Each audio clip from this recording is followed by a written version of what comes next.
د دې کېل د بحث په ضمن کې به د پابجي ګیم هم راواخلو. ما مخکې درته وویل چې انسان عمر ډېر زیات قیمتي شی دی. دا په دې شي کې باید سړی مصرف کړي، په داسې شي کې سړی ضایع کړي چې هغه د دنیا او د آخرت ګټه خو په مرتب وي، چې نه د دنیا ګټه وي نه د آخرت ګټه وي نه د دماغ او د صحت ګټه وي. دا شي کې د خپل قیمتي وخت ضایع کول د په اسلام کې هېڅ کله جواز نه لري. ما درته وویل په اسلام کې کیل او بازي حرامه نه ده. هر هغه کیل او بازي چې د انسان صحت ته فایده رسي. ګوري په قرآن عظیم شان کې لهو یا لعب بس چې راغلی دي. لهو هر هغه شي ته وایي چې انسان د دنیا او د دین څخه په غفلت کې اچي، دې ته لهو وایي.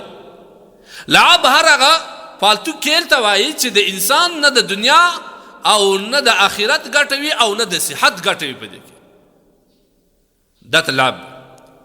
دا په قرآن عظیم شان کې چې څو ځایه دا ذکر شوي دي، که حرام نه وي کم از کم خو کراهت ته خو ځي، که حرام نه وي کراهت ته ځي.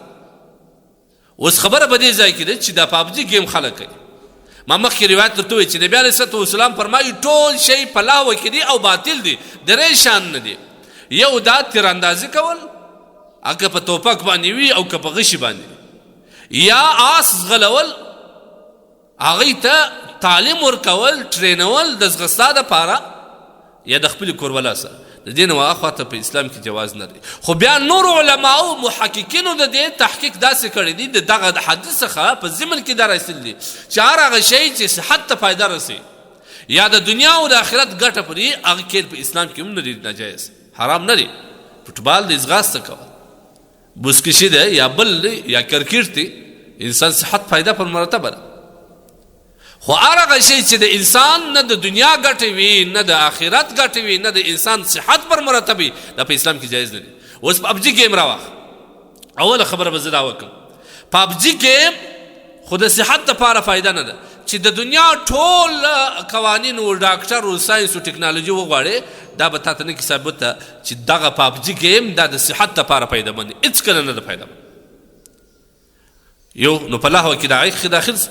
دوم دغه پابجي ګیم چې سړی کوي، دا د دنیا څخه هم سړی په غفلت کې اچي او د دین نه هم په غفلت کې اچي. ګوره داسې کسان شته په دې باندې چې په دغه پابجي ګیم باندې اخته یي، خپل د مور پلار سره بحث و مباحثه یا وسیله دا هم ځینې پاته ده، لمونځ هم ځینې پاته دي، د دین یو بل مهم کار هم ځینې پاته دي، دا ټول شیان پاته دي. هلته په یو کونج کې ناست بس دی اخته یي، چیغې و نارې جوړ کړي. دریم شی په دې کې د صحت ډېر غټ تاوان دی. دا دماغ یې دومره مصروفه ساتلی وي، دومره یې مصروفه ساتلی وي چې هېڅ بېباني هېڅ شي ته یې دومره توجه نه وي چې آن تر دې چې په دې مجلس کې ناست کسان وي هغه ته هم د توجه نه وي. دا دماغ یې دومره مصروفه ساتلی، دا دماغي جټکه هم لري، دا سترګو ته تاوان هم لري، دا شعاوې د موبایل دا چې ګرځي ګرځي دا سترګو ته تاوان هم کوي. او دریم دا چې دا په ضمن کې دا معاشرې ته یو غلط تعلیم ورکول دی. موږ تاسو ولیدل، دا زموږ ستاسو په نږدې علاقو کې داسې پېښه نه وسول چې یو سړی پابجي ګیم کوي، خپل پلار یې وویشتل، د کور ټول انسانان یې وویشتل. دا خو داسې بیخي ډېر په میډیا وچلېد. ول تا ولې وویشتل؟ ما چې بېرته به وینه ورکړي ژوندی بس. د دې څونه غلط اخذ. ګوره ما درته وویل چې د دنیا او د آخرت ګټ خو نشته، د صحت فایده نشته. البته نور دین ته هم تاوان رسی، د دنیا هم تاوان دی، په پیسو باندې دا لګاوه، او د صحت هم تاوان دی. نو د دې په جواز کې هېڅ دغه نشته، جایز نه دی دا بالکل. هر څوک چې جایز کړي دغه شي ته باید وګوري. حرام خو سړی باید نه ورته وایي، خو البته خو زه دا وایم چې جواز بالکل سړی باید دې ته وایي، ځکه دا دلایل دي که نه. ما د ټول چې په اسلام کې د کیل چې کوم جواز ته هغه شرایط لري. اول شرط دا دی چې دا کیل به ستا د دنیا او د آخرت د فایدې دپاره وي، ستا د صحت د فایدې دپاره وي. په پابجي ګیم کې ستا د دنیا او د آخرت کومه ګټه شته؟ تا یوه ګټه ماته راوښه. او دوم ستا د صحت کومه ګټه شته په دې کې؟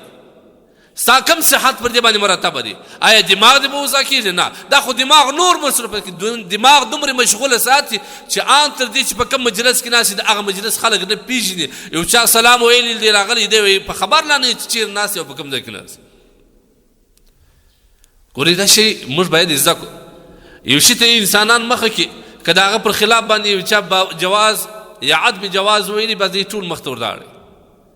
موږ باید ټول ځان د اسلام تابع کو او په هغه شي کې باندې باید خپل ځان ته دلایل پیدا کړو چې زموږ د دنیا او د آخرت د صحت ګټوي. اوس په پابجي ګیم باندې بل ورځ ماته چا پیغام پرې شو چې دا جایز دی که نه. ما دا تفصیل ورته ووایي چې ما په دې کې نه د دنیا ګټه شته، نه د آخرت ګټه شته، نه د صحت ګټه شته. نو ولې کوې؟ وایي دا خو چې سړی نه لمونځ په قضا کې، نه بل شی په قضا کې، نه بیا هم کول جایز دی. دا دومره دلایل د څه ضرورت دی؟ آیا ته خپل د صحت لپاره دومره زیات مضر یې؟ ته خپل د صحت د ختمېدو دومره غم اخیستی؟ دماغ خرابېږي په دې باندې، سترګو ته تاوان رسېږي. البته غلط تعلیم په ضمن کې ورسره پروت دی. لهذا د دې پبجي ګیم څخه باید ځان وساتو. زموږ ځوانه مشره خو یې تباه کړل. دا هغه ځوانانو چې دا د قرآن حافظ هم د ځانه جوړولی شي، دا یو باغیرته کس هم د ځان څخه جوړولی شي. دا د یو میرویس نیکه و، د احمد شاه ابدالي، یا داسې مشهوره اشخاص چې زموږ په اسلافو کې تېر شوي دي یا په علماو کې مشایخ کې تېر شوي دي، دا ځوان دا استعداد الله پکې ایښی دی چې دی د ځان هغه جوړ کړي. لیکن د په پبجي ګیم باندې دا ټول استعداد د لاسه ورکړي. نو ولې ورکوي؟ بیا نو یو ګړی کې کوي خو صحیح دی، ته ټوله ورځ په اخته دا وکړه دا وکړه دا وکړه. زما خو چا هم نه دی، زه خو دوی وایي وینه ورکول کېږي او دا کېږي او دا کېږي. لهذا د ځوانانو ته زه یو پیغام پرېږدم چې دا ستا صحت هم تاوان کوي، دا ستا وخت هم تاوان کوي. په دغه وخت کې ته یو استغفار ووایه، په دغه وخت کې یو د دین کار وکړه، په دغه وخت کې د دنیا او د حلال رزق د ګټلو کوشش وکړه. دغه ستا وخت به ټول په عبادت باندې تېرېږي. دا چیشتې په پالتو وخت باندې تېروي. لهذا پبجي ګیم زموږ په اسلام کې دا هېڅ روایش نه لري، جایز نه دی. دا هم صحت لره تاوان دی او هم د دنیا تاوان پکښې دی او هم د آخرت تاوان پکښې دی. آخرت تاوان دا دی چې کله کله د دې څخه داسې زده کړه وسي چې هغه یو بل انسان د ده د لاسه تېر سي، او یا وخت پر ضایع سو چې هغه باندې لمونځ هم پر دې باندې قضا کوي، یا جماعت هم پر دې باندې قضا کوي، یا بله یې وکړه. دا ټول هغه شیان دي چې د انسان دپاره فایده مند نه دي، تاواني دي. لهذا د پبجي ګیم څخه باید موږ لاس واخلو.